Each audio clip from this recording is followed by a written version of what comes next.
அல்லேலூயா. இந்த நல்ல காலையிலே கர்த்தர் நம்மோடு கூட பேச போகிறார். வாசிக்கலாம்.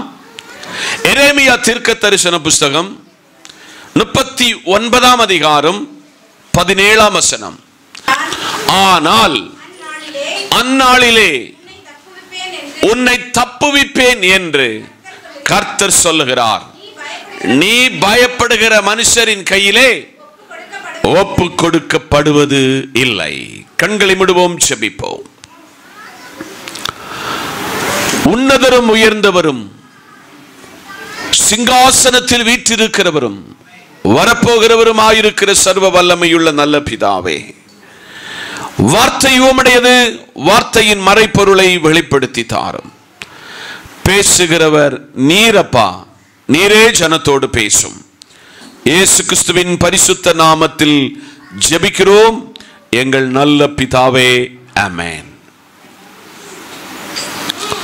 இந்த நாளுக்குரிய தேவனுடைய வார்த்தையின் தலைப்பு என்னவென்றால், என் நேசர் விடுவிக்கிற நேசர். சொல்லுங்க பாப்போம். என் நேசர் விடுவிக்கிற நேசர். கேரளாவில் என்னை போல ஒரு போதகர் புற்றுநோயினால் பாதிக்கப்பட்டு வெள்ளூர் மருத்துவமனையில் சேர்க்கப்பட்டார். அவர் மருத்துவமனையிலே இருந்த காலத்தில் கர்த்தர் அவருக்கு ஒரு பாடலை, அவருக்கு வரிகளை கொடுத்தார். அந்த பாடலுடைய 4 காரியத்தை தான் உங்களுக்கு முகவுரையா சொல்ல போறேன். அந்த வாசகம் இப்படிதான்: ஒரு இரவும் விடியாமல் இருந்ததில்லை, ஒரு மழையும் வெறிக்காமல் இருந்ததில்லை, ஒரு காற்றும் அடங்காமல் இருந்ததில்லை, ஒரு வேதனையும் தீராமல் இருந்ததில்லை. அர்த்தமான, ஆழமான, மில்லியன் ஜனங்கள் கேட்ட ஒரு பாடலையாகும் இந்த காலையிலே நான் உங்களுக்கு சொல்லுகிறேன். அந்த ஊழியக்காரர் புற்றுநோயை மேற்கொண்டார். இன்றைக்கும் கர்த்தருக்கு கனமான பணியை செய்து வருகிறார். இந்த காலையிலே நம் நேசர் விடுவிக்கிறவர் நேசர். வாசித்த எரேமியாவின் புத்தகத்தின் 39:17 சொல்லுகிறது, ஆனால் அந்நாளில் உன்னை தப்புவிப்பேன் என்று கர்த்தர் சொல்லுகிறார். நீ பயப்படுகிற மனுஷரின் கையிலே ஒப்பு கொடுக்கப்படுவது இல்லை. இந்த காலையிலே எரேமியாவுக்கு கர்த்தர் கொடுத்த வெளிப்பாடாகும். எரேமியா ஒரு கர்த்தரால் பயன்படுத்தப்பட்ட ஒரு தீர்க்கதரிசி. எரேமியா கர்த்தருக்காக பிரயோஜனப்பட்ட தீர்க்கதரிசி. அவரிடத்திலே ஜனத்தோடு சொல்ல வேண்டியது என்னவென்றால், அந்நாளில் நான் உன்னை தப்புவிப்பேன். பல சூழ்நிலைகளில், பல இடங்களில் இந்த ஆண்டில் நீங்கள் தப்புவிக்கப்பட்டிருக்கிறீர்கள், நீங்கள் காப்பாற்றப்பட்டிருக்கிறீர்கள், நீங்கள் அரவணைக்கப்பட்டிருக்கிறீர்கள் என்பதை சபையே நீங்கள் மறந்துவிட வேண்டாம். ஒரு வசனத்தை கூடி உங்களுக்கு ஞாபகப்படுத்தி இந்த காலையில சில காரியங்கள் ஆழமாக சொல்லி உங்களை ஜெபத்தோடு உங்க வீட்டுக்கு அனுப்புவதற்கு ஜெபத்தோடு இந்த மகா பரிசுத்த ஸ்தலத்தில் நின்று உங்களோடு கூட பேசுகிறேன். 2 ராஜாக்களின் புத்தகம் 18ஆம் அதிகாரம் 30வது வசனம். கர்த்தர் நம்மை நிச்சயமாய் தப்புவிப்பார், இந்த நகரம் அசீரியா ராஜாவின் கையில் ஒப்பு கொடுக்கப்படுவதில்லை என்று சொல்லி எசேக்கியா உங்களை கர்த்தரை நம்ப பண்ணுவான் என்று ராஜா சொல்கிறார். கரங்களை தட்டி கர்த்தருக்கு ஸ்தோத்திரம் பண்ணுவோம்.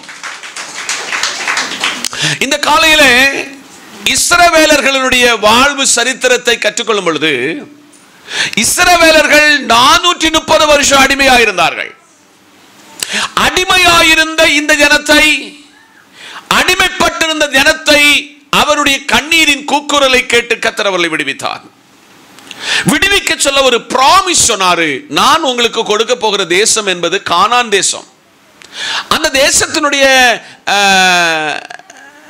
தட்பவெட்ப நிலையும் அங்குள்ள சூழ்நிலை எப்படி இருக்கும்னா, அங்கு பாலும் தேனும் ஓடும். நல்ல புரிந்து கொள்ளுங்கள், பாலும் தேனும் ஓடுகிற அந்த தேசம். அந்த தேசத்துக்குள்ள 2 பேர் இல்லாம வேற யாரும் உள்ள பிரவேசிக்கல. மறுபடி அந்த ஜனம் பல்கி பெருகிச்சு. ஜனங்கள் நியாயாதிபதிகளை கர்த்தர் கொடுத்தார், தீர்க்கதரிசிகளை கொடுத்தார், ராஜாக்களை கூட கொடுத்தார் ஆண்டவர். ஆனால் ஜனம் ராஜாக்களுடைய நிலைமையின் தவறுதலினால் ஜனம் மறுபடியும் அடிமைப்பட்டு போனது. இந்த காலையிலே ராஜாக்களின் புத்தகம் 2வது புத்தகத்தை வாசிக்கும் பொழுது ஜனம் மறுபடியும் அடிமைத்தன வீட்டுக்கு போகிறதை நாம் உணர முடிகிறது. அப்பொழுது எசேக்கியாவை தேவன் தட்டி எழுப்புகிறார். கர்த்தர் தம்மை நிச்சயமாய் தப்புவிப்பார், நிச்சயமாக உங்களை தப்புவிப்பார்.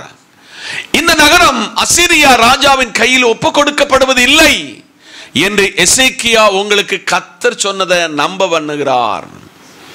இன்னைக்கு காலையில நீங்கள் ரட்சிக்கப்பட்டது உண்மை, நீங்கள் பரிசுத்த வாழ்க்கை வாழ்வது உண்மை. ஆனால் எங்கோ சில இடங்களில் தேவனுக்கு பிரியமல்லாத வாழ்க்கை, எங்கோ தேவாலயத்துக்கு சம்பந்தம் இல்லாத நம்முடைய வாழ்க்கை. கர்த்தர் சொல்கிறார், நான் உன்னை தப்புவிக்க போறேன். நீ மறைமுகமாய் செய்து கொண்டிருக்கிற சில பாவங்களை அந்தரங்கமாய் உனக்கு வெளிப்படுத்தி காட்டியும், நீ கர்த்தரிடத்தில் சில நன்மைகளை உண்மையாக பெற்றுக்கொண்டும் நீ அசரியரை போல தேவ சமூகத்திலே அடிமைத்தன வீட்டில் இருந்தால் உன்னை தப்புவிக்க இந்த காலையில் ஒரு நல்ல வாய்ப்பை ஆண்டவர் தருகிறார். ஆதலால் வேதம் தெளிவுபடுத்துகிறது, என் நேசர் விடுவிக்கிறவர், என் நேசர் தப்புவிக்கிறவர் என்பதை உங்களுக்கு தெளிவுபடுத்துகிறார்.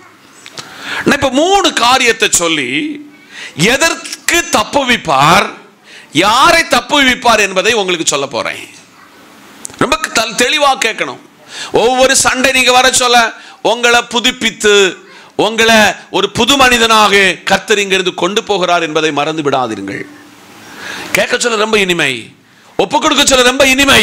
ஆனால் வாழ்க்கை பிராக்டிக்கல்ல கொண்டு வருகிறது என்பது அது கடினம். அது கொண்டு வந்தவன் மனிதன், அவன் கர்த்தர் சமூகத்தில் எந்த இடத்திலும் அடிமையாகாதபடி அவன் தப்புவிக்கப்படுவான். கரங்களை தட்டி கர்த்தருக்கு ஸ்தோத்திரம்.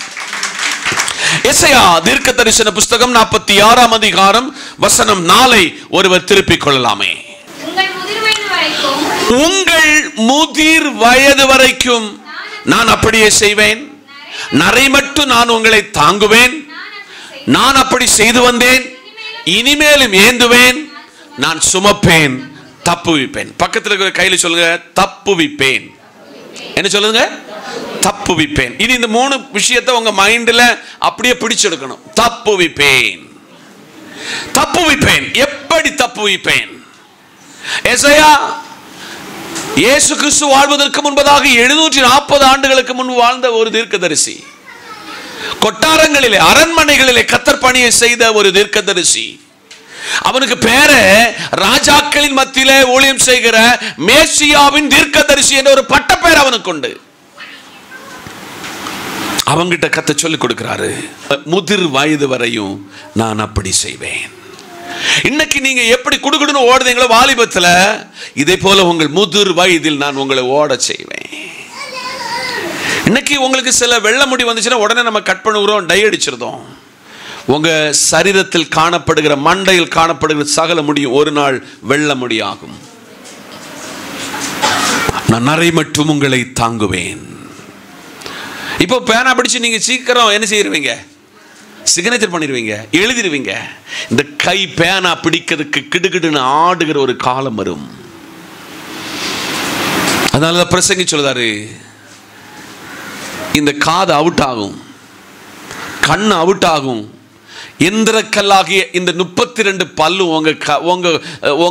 உங்களுடைய வாயிலிருந்து தூக்கி எறியப்படும். இந்த காலையில கர்த்தர் சொல்றார், நரை மட்டும் உன்னை தாங்குவேன், நான் அப்படியே செய்து வந்தேன், இனிமேலும் ஏந்துவேன். ஆழமாக நீங்க உள்வாங்க வேண்டும். இந்த காலையில அந்த வசனத்தை நீங்க அப்படியே அசை போடணும். எல்லாரும் அந்த வசனத்தை நீங்கள் நன்றாக அசை போட வேண்டும். அந்த வசனத்தினுடைய ஆழங்களை நீங்கள் அறிந்திருக்க வேண்டும். அந்த வசனத்தை திருப்பி வாசிக்க பார்ப்போம். நல்லா புரிஞ்சுக்கொள்ளுங்க. என் மேல் அவர் பிரியமாய் இருந்தபடியால் எங்க விசாலமான இடத்துல என்னை கொண்டு போய் அவர் நிறுத்தினார். கொண்டு வந்து என்னை தப்புவிப்பார். நான் முதல்ல சொன்ன தப்புவிப்பேன், இரண்டாவது தப்புவிப்பார். நம்ம ஆராதிக்கிற நேசர் விடுவிக்கிறவர். எப்படி என்றால் தப்புவிப்பேன், தப்புவிப்பார். அதனால் இன்னைக்கு காலையில் ரொம்ப ஆழமான ஒரு சத்தியம் உங்களுக்கு கைமாறி கொடுக்கப்படுகிறது. ஒரு ஆழமான வார்த்தை உங்களுக்கு கைமாறி கொடுக்கப்படுகிறது. சவுலின் கைகளில் இருந்து ஒரு தாவீதை ஆண்டவர் தப்புவித்தார். பல இக்கட்டான சூழ்நிலையில் சாலமோனை ஆண்டவர் தப்புவித்தார். இன்னைக்கு காலையில் உங்களை பார்த்து என்ன பார்த்து கத்த சொல்றாரு, நான் பல இடத்துல உன்னை நான் தப்புவித்தேன். கடந்த நாளிலே ஒரு நம்பிக்கையான பிரயாணம், ஒரு பெரிய விமானத்தில் 272 பேர் பிரயாணித்தார்கள்.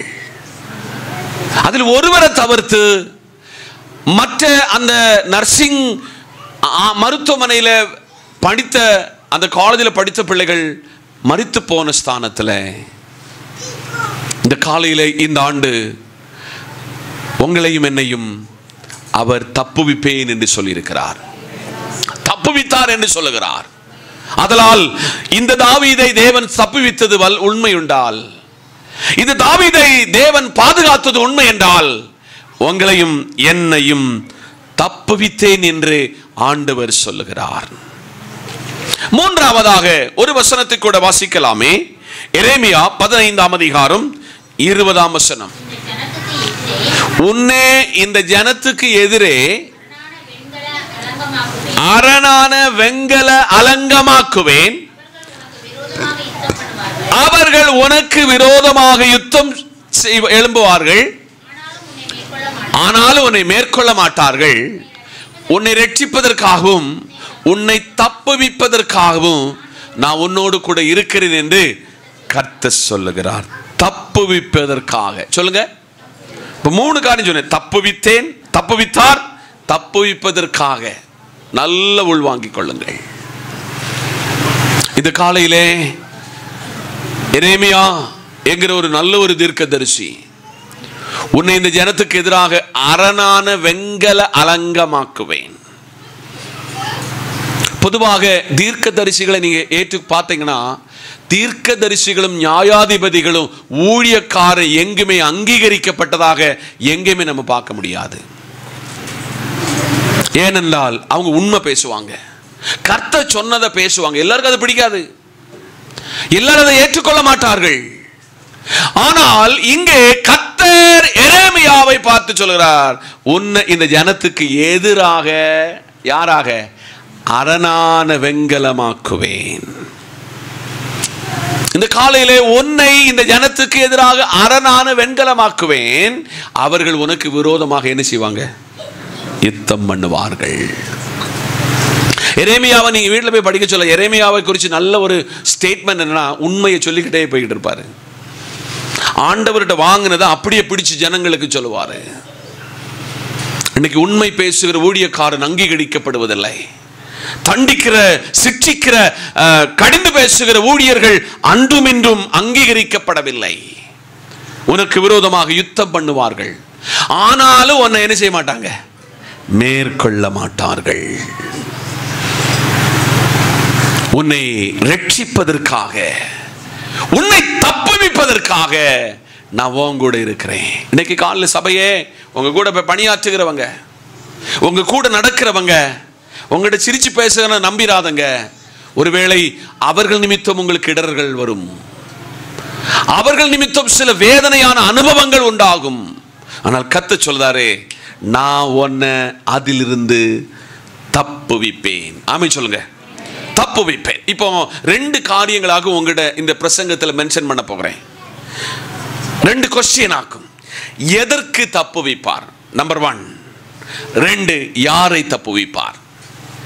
இந்த 2 ரொம்ப இம்பார்ட்டன்டான காரியம். நீங்க கொஞ்ச நேரம் ஆண்டவர் சமூகத்தில் உங்க வீட்டு காரியங்கள், உங்களுடைய கடன் பிரச்சனைகள், மற்ற ப்ராப்ளம் எல்லாம் தூக்கி மாத்தி வச்சுட்டு இந்த வசனத்தில் நீங்கள் பயணித்தாக வேண்டும். எதற்காக தப்புவிப்பேன், யாரை தப்புவிப்பேன்? ஒண்ணு கூடி சொல்லுதேன், எதற்காக தப்புவிப்பேன், யாரை தப்புவிப்பேன்.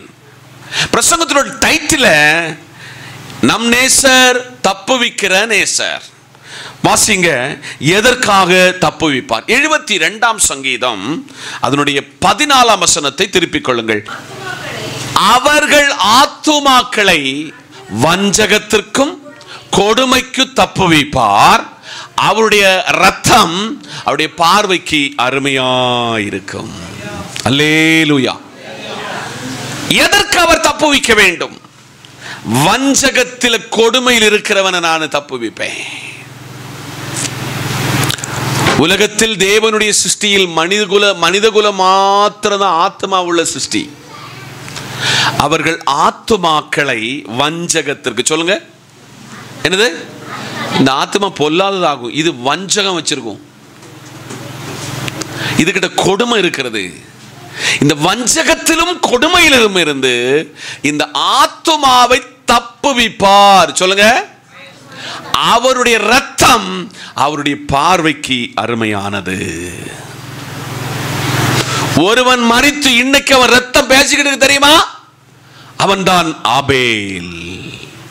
இன்னைக்கு இங்க இருக்கிற சகல மனுஷனுடைய இந்த வார்த்தையை யூடியூபின் மூலமாய் கேட்டுக்கொண்டிருக்கிற சகோதரா சகோதரி, உங்க வாழ்வில் உங்க ரத்தம் அவர் பார்வைக்கு அருமையானது. பைபிள் சொல்லுது, ஒரு மனிதனுடைய உயிர் எங்க இருக்கிறதா? ரத்தத்துக்குள்ள இருக்கிறது. ஏடில தான் சயின்டிபிக்காட்டு மருத்துவம் கண்டுபிடிச்சு பிசில இவர் எழுதி கொடுத்தார், மனுஷனுடைய உயிர் எங்க இருக்கா? ரத்தத்தில் இருக்கிறது. அதனாலதான் ஒரு விபத்து வரும் பொழுது, ஃபர்ஸ்ட் ஆக்சிடென்ட் ஆகும் பொழுது எங்க பிளட் ப்ளீடிங் ஆகுதோ அதை கட்டுப்படுத்த வேண்டும். இங்கே தேவனாகிய கர்த்தர் சங்கீதக்காரனுக்கு வெளிப்படுத்தி கொடுக்கிறார், அவருடைய ரத்தம் அவருடைய தேவனுடைய பார்வைக்கு அருமையானது. அதனால் இன்னைக்கு காலையில் உங்களுக்கு பலவீனம் வர சொல்ல, உங்களுடைய பிளட் கவுண்ட் எவ்வளவு இருக்குன்னு சொல்லி பார்ப்பதற்கு மருத்துவர்கள் ஏன் அட்வைஸ் பண்ணுகிறாங்கன்னா, ரத்தம் குறைய குறைய உங்க ஜீவனுக்கு ஆபத்து இருக்கிறது என்பதை மருத்துவருக்கு தெரியும். அதை விட எங்க அப்பாவுக்கு நல்லா தெரியும். அதனால் இன்னைக்கு காலையில வஞ்சகத்திற்கு கொடுமைக்கும் உங்களை அவர் தப்புவிக்க வல்லவர். என்னத்துக்கு? வஞ்சகத்துக்கும் கொடுமைக்கும் உங்களை அவர் தப்புவிக்கிறவர்.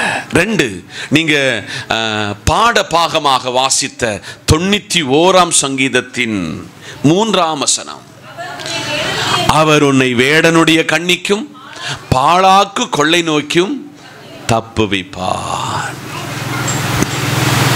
நேற்றுக்கு அந்த தம்பிக்கிட்ட கொஞ்ச நேரம் நான் பல பேச்சு கொடுத்தேன்.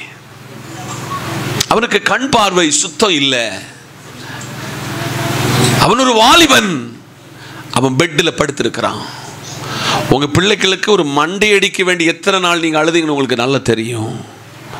உங்க பிள்ளை உடம்பு சரியில்லைன்னு சொல்லி எத்தனை நாள் தாய்மாரே தகப்பன்மாரே அழுதீங்கன்னு உங்களுக்கு நல்லா தெரியும். இன்னைக்கு காலையில ஒரு தகப்பனும் தாயும் தன் கையில் வளர்த்த பிள்ளை 20 வயசு தாண்டிட்டு அவன் இப்ப பெட்ல இருக்கிறான், எல்லாம் பெட்ல இருந்து எடுத்துக்கிட்டு இருக்க சொல்ல, உங்க பிள்ளைகளை தேவன் எவ்வளவாய் பத்திரப்படுத்தினார், உங்களை எவ்வளவு பத்திரப்படுத்தி தப்புவித்து பாதுகாத்தார். சங்கீதக்காரனுக்கு எழுதி கொடுக்கிறார், அவர் உன்னை வேடனுடைய கண்ணிக்கும் பாழாக்கும் கொள்ளை நோய்க்கு, உங்களை சாப்பிட்டு முடிக்கக்கூடிய வியாதியிலிருந்து உங்களை தப்புவிக்க ஒருவர் இருக்கிறார். எதற்காக உங்களை தப்புவிக்க வேண்டும்? இன்னைக்கு காலையில யாரை தப்புவிப்பார்? நல்ல ஆழமாக நீங்கள் அசை போட பரிசுத்த ஆவியானவர் உங்களோடு கூட சொல்லுகிறாரு, உங்களை பாழாக்கும், உன்னை இல்லாமல் ஆக்கக்கூடிய வியாதியிலிருந்து உன்னை தப்புவிப்பேன். சங்கரங்கோயில்ல அந்த அண்ணாமலை ஹாஸ்பிட்டல்ல அந்த சாந்திஸ்டருடைய அம்மாவுடைய விசுவாசம் பாருங்க. ஐசியூல போய் சண்டை போடுதாங்க. எனக்கு செங்கோட்டையிலிருந்து ஒரு பாஸ்டர் வந்திருக்கிறாரு, வேற ஒன்றும் செய்ய வேண்டாம், அவர் ஒன்று கை தொட்டு ஜெபம் பண்ணா போதும். எவ்வளவு ஃபெய்த்! நான் சாட்சி நிற்கிற ஒரு சகோதரிக்குள்ள உண்டு. இந்த காலையிலே யாரு ஆண்டவருடைய ஊழியக்காரனை கனம் பண்ணுகிறீங்களோ, ஊழியக்காரனுக்கிட்ட சில வல்லமை இருக்கிறது யார் உணர்கிறீங்களோ, அங்கே அற்புதம் நடக்கும். இந்த காலையில் நான் என் வாழ்வில் அவ்வளவு ருசித்திருக்கிறேன்.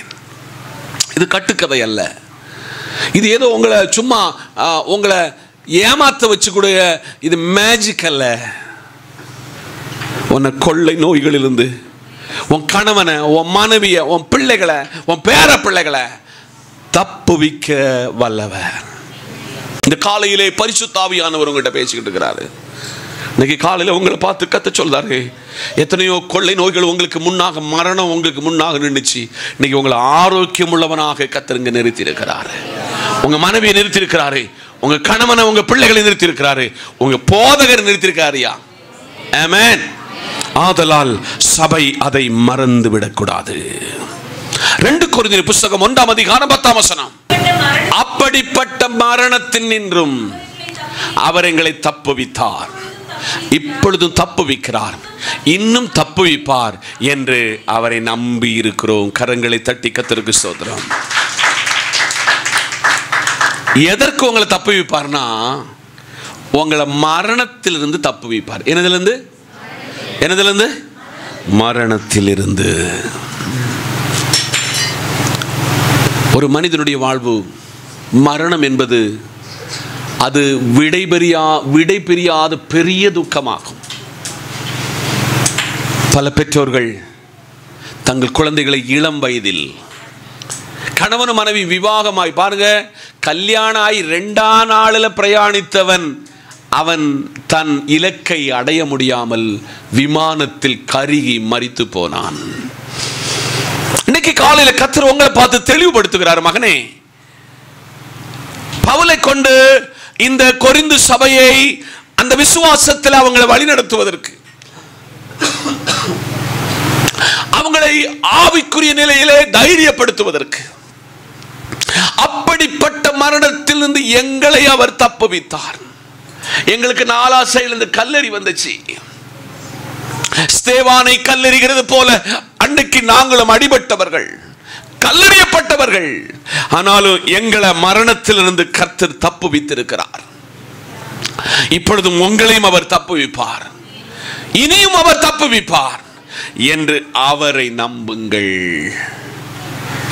உங்களுக்கு கண்ணுக்கு முன்னாக சில விபத்துக்கள் வந்த ஸ்தானத்தில் கர்த்தர் ஒரு முடியளவில் உங்களை, என்னை எந்த இடத்துல எவ்வளவாய் பாதுகாத்தார்.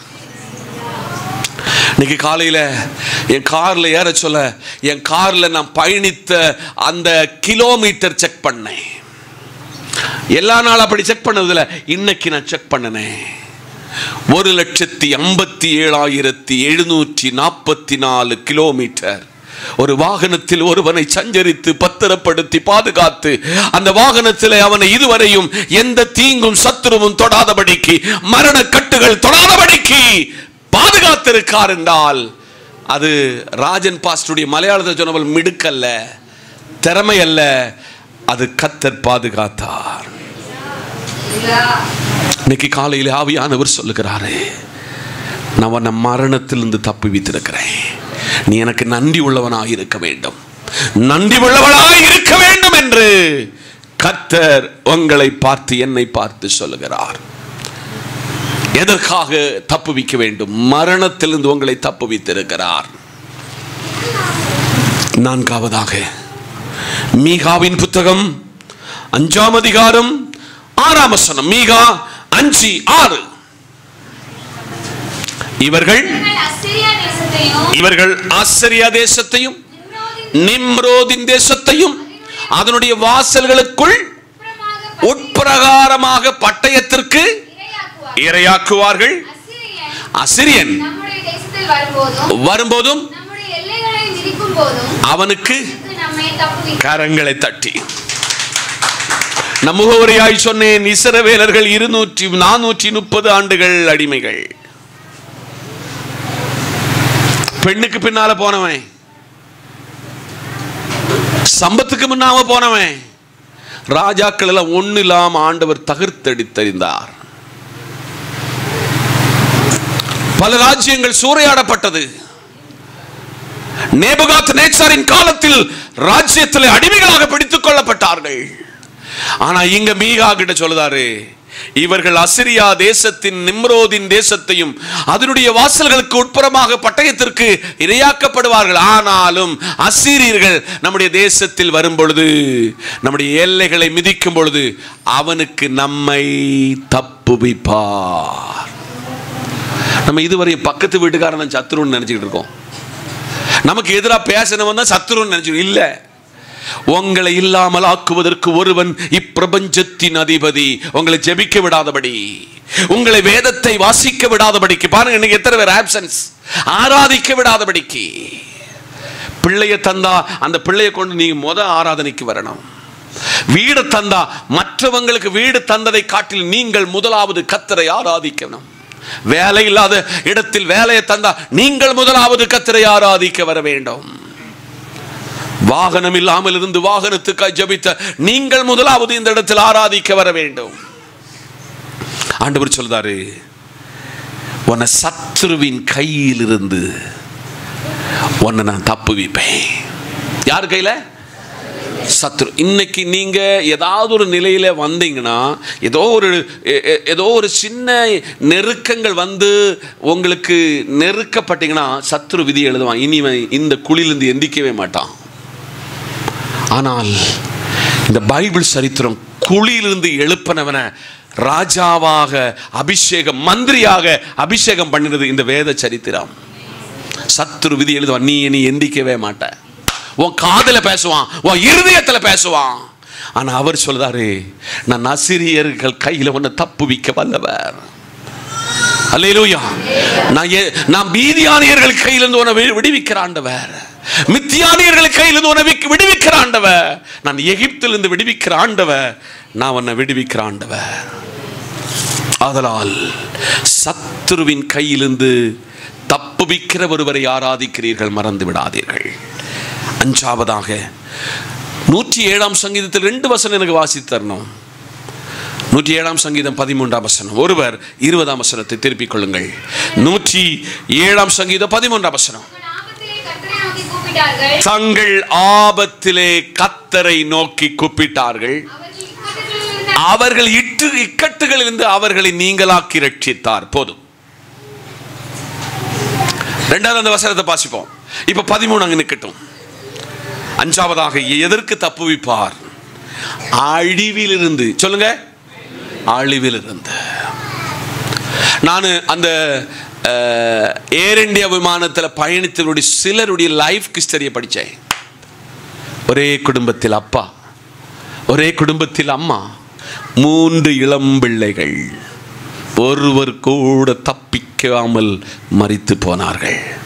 நேற்றுக்கிரவில் உங்கள் வீட்டிலுடைய பெட்ரூமில் நீங்களும் உங்கள் கணவனும் உங்கள் பிள்ளைகளும் கூட படுத்து தூங்கினீர்கள். ஏன் உங்களை தூங்க தப்புவித்தாரனா?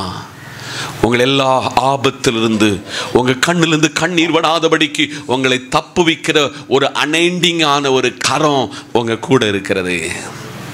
பைபிள் தெளிவாக சங்கீதக்காரனை கொண்டு எழுதுகிறார், தங்கள் ஆபத்திலே கர்த்தரை நோக்கி கூப்பிட்டார்கள், அவர்கள் இக்கட்டிலிருந்து அவர்களை நீங்களாக்கி என்ன செய்த? ரட்சித்தார். 20ஆம் வசனத்தை கூட ஒரு ஆள் வாசிக்கலாமே. அவர் தமது வசனத்தை அனுப்பி அவர்களை குணமாக்கி அவர்களுடைய அழிவிலிருந்து தப்புவிப்பார். இந்த வசனம் உங்க வீட்டில் ஓபேத் ஏதோ வீட்டில் 3 மாசம் இருந்துச்சு. இந்த வசனம் வாசிக்கல. இந்த வசனத்தில் என்ன மர்மம் இருக்குன்னு அவனுக்கு தெரியாது. ஆனா அவன் குடும்பத்தை கர்த்தர் ஆசீர்வதித்தார். வீட்டில் இருந்த புத்தகம் இருந்தது, அது ஆசீர்வதிக்கப்பட்டனா, இதை அசை போட்டான். அவர் தமது வசனத்தை அனுப்பி அவர்களை குணமாக்கி அவர்களை தப்புவிப்பார். எந்த வீட்டில் வேத வாசிப்பு இருக்கோ, எந்த வீட்டில் வேதத்தை யார் நேசிக்கிறீர்களோ, எந்த வீட்டில் ஆராதனைக்கு வர சொல்ல அந்த பிரசங்கம் எனக்காக என்று ஏற்றுக்கொள்கிறீர்களோ, அந்த வீடுல சில காரியங்களை ஆண்டவர் குணமாக்குவார், அழிவிலிருந்து தப்புவிப்பார் என்று ஆவியானவர் உரைக்கிறார். ஆதலால் சபையோடு, விசுவாச குடும்பங்களோடு பரிசுத்த ஆவியானவர் உரைக்கிறார், நான் உன்னை அழிவிலிருந்து தப்பித்துக் கொள்வேன், அழிவிலிருந்து உன்னை மீட்டுக் கொள்வேன். இப்போ அடுத்த பாயிண்ட், யாரை தப்புவிப்பார்? யாரை? இந்த 5 காரியம் நீங்க கேட்டுட்டு தான் வீட்டுக்கு போனோம். ஆமென் சொல்லுங்க. யாரை? யாரை அழிவிலிருந்து தப்புவிப்பார்? நம்பர் 1 ராஜாக்கள் 17:39. 2 ராஜாக்கள் 17:39. மைண்ட் டைவர்ட் ஆகக்கூடாது. 2 ராஜாக்கள் 17:39.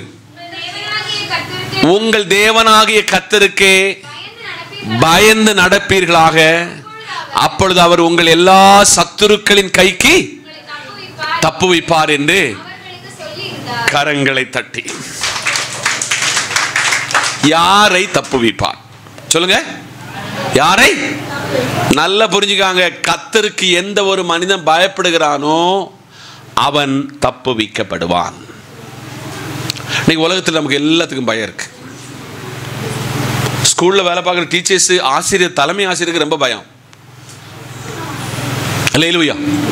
அதை விட மனைவிக்கு கணவன், கணவனுக்கு மனைவி பயப்படுதோ.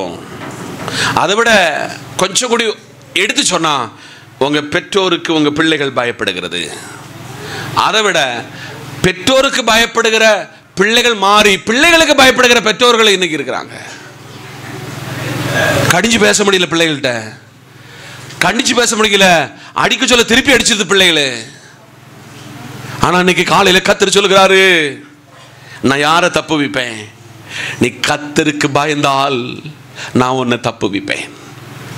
நீ கர்த்தருக்கு பயந்தா நான் உன்னை தப்புவிப்பேன்.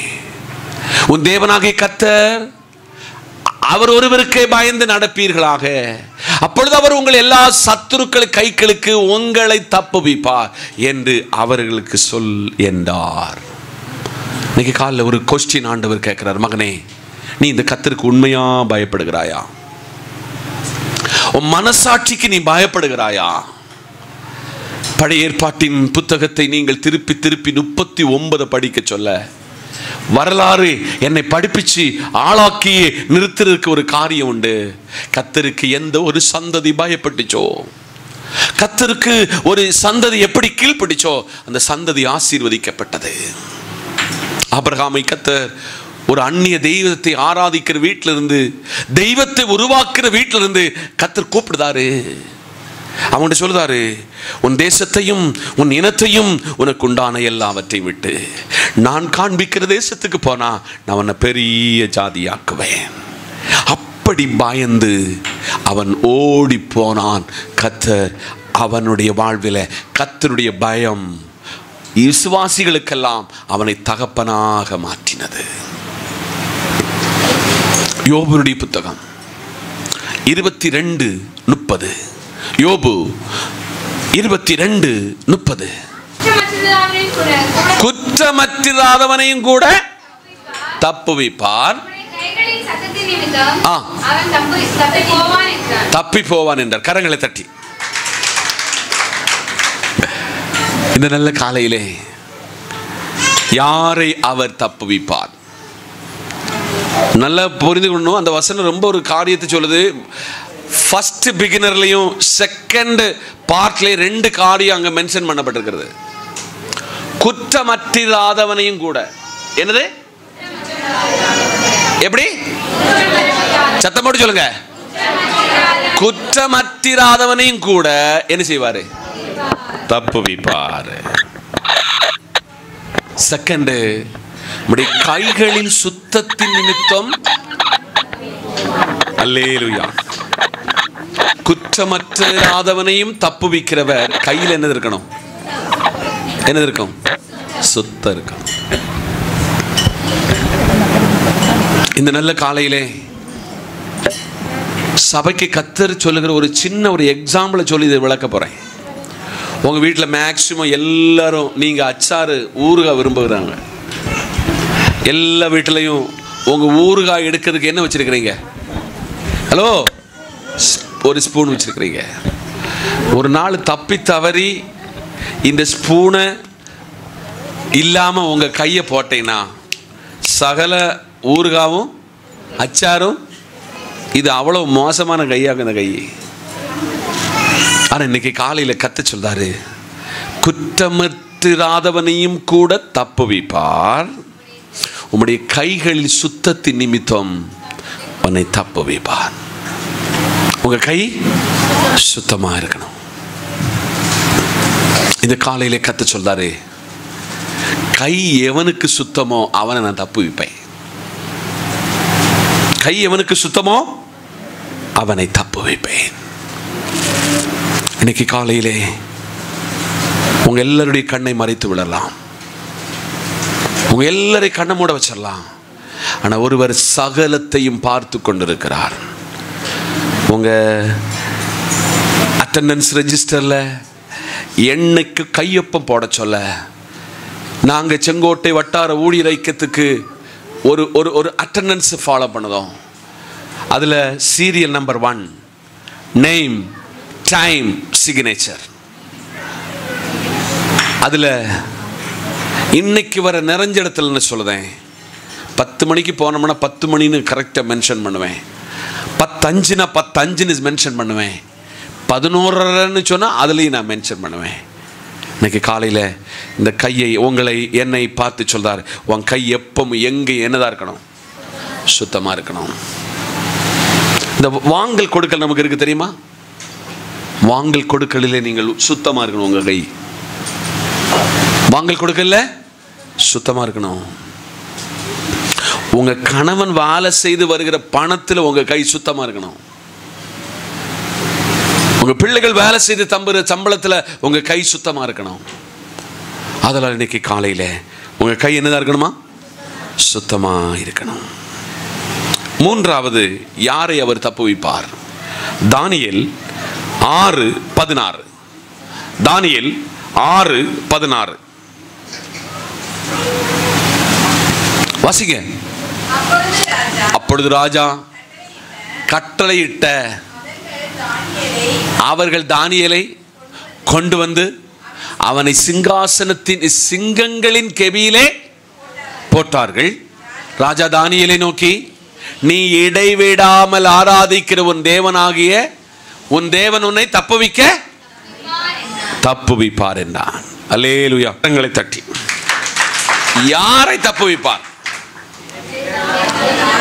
மூணாவது, இடைவிடாமல் எவன் ஒருவன் ஆராதிக்கிறானோ அவனை தப்புவிப்பார்.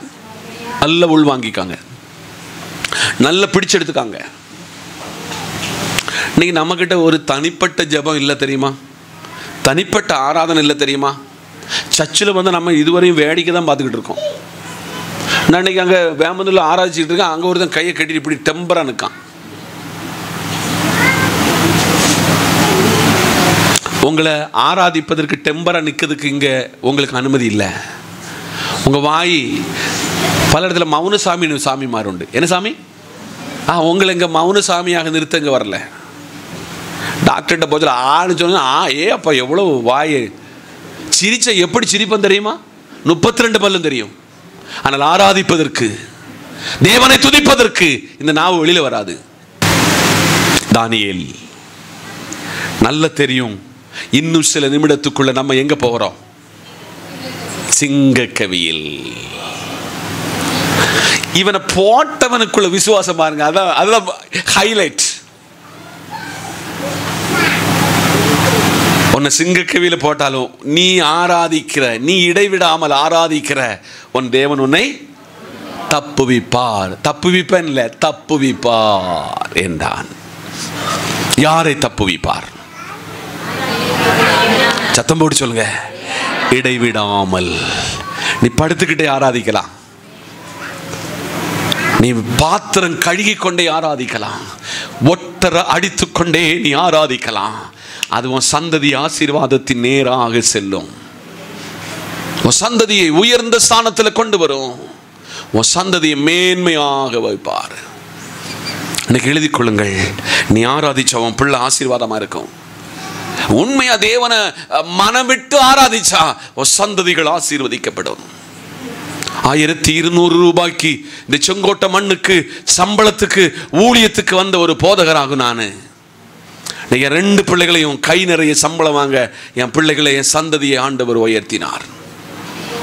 காரணம், நான் ஆராதிக்கிற தேவனை இந்த தானியேலை போல கார்ல போச்சல, பைக்ல போச்சல, எனக்கு கிடைக்கிற நேரத்தில் நான் ஆராதிச்சேன். ஆண்டவர் உங்களை பார்த்து சொல்றாரு, உன் சந்ததி உன்னுடைய ஆராதனையினால் உயர்த்தப்படும். உன்னுடைய சந்ததிகளை ஆண்டவர் வானத்தின் நட்சத்திரத்தை போல, கடற்கரை மணலை போல உன் பிள்ளைகளை உயர்த்தி கனம் பண்ணுவாரு. 2 சாமுவேல் 22:20. யார் அவர் தப்பு வைப்பார்? 2 சாமுவேல் 22:20. என் மேல் அவர் பிரியமாயிருந்தபடியால் விசாலமான இடத்துல என்னை கொண்டு வந்து கரங்களை தட்டி. நம்ம ஒரு குறிப்பிட்ட ஆள் மேல ரொம்ப பிரியம். அல்லேலூயா. இப்பவும் திருப்பி சொல்லுதேன், இந்த சர்ச்சில் நேற்றைக்கு வந்தவங்க முதல் ஆரம்பத்தில் இருக்கிற எனக்கு நீங்க எல்லாம் ஒரே கேட்டகரி தான். காணிக்க கொடுத்தாலும் சரி, காணிக்க கொடுக்காவிட்டாலும் என் பார்வையில we are equal. யார தப்பு வைப்பாரு? ஆண்டவருக்கு பிரியமா இருக்கணும். யாருக்கு? என் மேல் அவர்கள் பிரியமாயிருந்தபடியால். நல்ல கொஞ்சம் வசனத்தை கொஞ்சம் அசைப்படணும். இந்த நான் வாசித்து எழுதுகிற வசனம் நீங்க வீட்டில் போய் கொஞ்சம் அசைப்படுறேன். இன்னும் நீங்க விசுவாசத்துல வசனத்துல ஆவிக்குரிய நிலை வளரலாம். இன்னைக்கு கொண்டு போடதான், அடுத்த ஞாயிற்றுக்கிழமை அந்த பைபிள் எடுப்போம். அதனால் நமக்குடைய ஆவிக்குரிய வரம் வரல. உங்களுடைய பேச்சில் தடுமாற்றம், சிந்தனையில் தடுமாற்றம். அரண்டவனுக்கு இரண்டதெல்லாம் கண்ணு, அரண்டவனுக்கு இரண்டதெல்லாம் இப்படி நம்ம மாற்றப்படுகிறோம். கடைசியாக யாரை தப்பு வைப்பார்? நீ பிரியமா இருந்தவனை தப்பு வைப்பாரு. யார் மேல? கர்த்தர் மேல. 91 சங்கீதம் ஏன் இப்ப வாசிக்க வச்சோம்னு இப்ப உங்களுக்கு தெரிய போகுது. 91 சங்கீதம் 15 வசனம். அவன் என்னை நோக்கி கூப்பிடுவான். போதும், பாக்கி உள்ளதெல்லாம் நான் ரொம்ப வசனத்தில் எக்ஸ்பிளேஷன் பண்ணிட்டேன். நோக்கி கூப்பிடுகிறவன் தப்பு வைக்கப்படுவான். சொல்லுங்க எல்லாரும் கவனிங்க. அவரை நோக்கி கூப்பிட்டவன் என்ன செய்யப்படுவான்? தப்பு வைக்கப்படுவான். இன்னைக்கு காலையில 2 பார்ட்டாக இந்த வசனம் உங்களுக்கு மென்ஷன் பண்ணியிருக்கிறேன் நான். நம்பர் 1, எதற்கு தப்பு வைப்பார். நம்பர் 2, யாரை தப்பு வைப்பார். ஒன்று கூடி திருப்பி இந்த ஒரு 3 மினிட்ஸ்க்குள்ள இதை உங்களுக்கு மறுபடியும் திருப்பி ஒரு ரீவைண்ட் அடிச்சு சொல்லிடுறேன். வஞ்சகத்திற்கு, கொடுமைக்கு தப்பு வைப்பார், கொள்ளை நோய்க்கு தப்பு வைப்பார், மரணத்திலிருந்து தப்பு வைப்பார், சத்ருவின் கையிலிருந்து தப்பு வைப்பார், அழிவிலிருந்து தப்பு வைப்பார். யார் தப்பு வைக்கப்படுவார்கள்? பயந்து நடக்கிறவர்கள், கர்த்தருக்கு குற்றமற்றவர்கள், ஆராதிக்கிறவர்கள், தேவனுக்கு பிரியமாயிருக்கிறவர்கள், தேவனை நோக்கி கூப்பிடுகிறவர்கள். இந்த வார்த்தை உங்கள் இருதயத்தை புடமிடட்டும். இந்த வார்த்தை உங்களை ஒரு புது மனிதனாக, ஒரு புதிய இலக்குக்கு உங்களை கொண்டு போகட்டும். இந்த வார்த்தை உங்களுக்குள் அசை போடட்டும். இந்த வார்த்தை உங்களை தப்புவிக்கட்டும் என்று மனமாற வாழ்த்துகிறேன். ஜெபிப்போம். நல்ல பிதாவே, தந்த நல்ல சத்திய வார்த்தைக்காய் ஸ்தோத்திரம். உண்மையாகவே நீர் எங்களோடு கூட பேசினீர், அதற்காய் ஸ்தோத்திரம். இந்த பலத்தோடு நாங்கள் உம்முடைய சமூகத்தில் எங்கள் கூடாரங்களுக்கு கடந்து செல்ல கிருபை தாரும். துதிகன மகிமையாம் எடுத்துக்கொள்ளும். இயேசு கிறிஸ்துவின் பரிசுத்த நாமத்தில் ஜெபிக்கிறோம் எங்கள் நல்ல பிதாவே, ஆமென். நம்முடைய கர்த்தரும் மீட்பரும் இரட்சகருமாயிருக்கிற இயேசுவின் கிருபை, பிதாவின் அன்பு, பரிசுத்தாவின் ஐக்கியம் நம் அனைவரோடும், நம் கேட்ட தேவ வார்த்தையோடும் சகல பரிசுத்தவான்களோடும் தேவ கிருபை என்று மன நிலைத்திருப்பதாக. ஆமென். சேர்ந்து சொல்லுங்க. நாத்துமாவே என் முழுமே பரிசுத்த நாமத்தை சோத்தரி, நாத்துமாவே கர்த்தரை சோத்தரி, கர்த்தர் செய்த சகல உபகாரம் மறவாதே. ஆமென். அல்லேலூயா, அல்லேலூயா, அல்லேலூயா.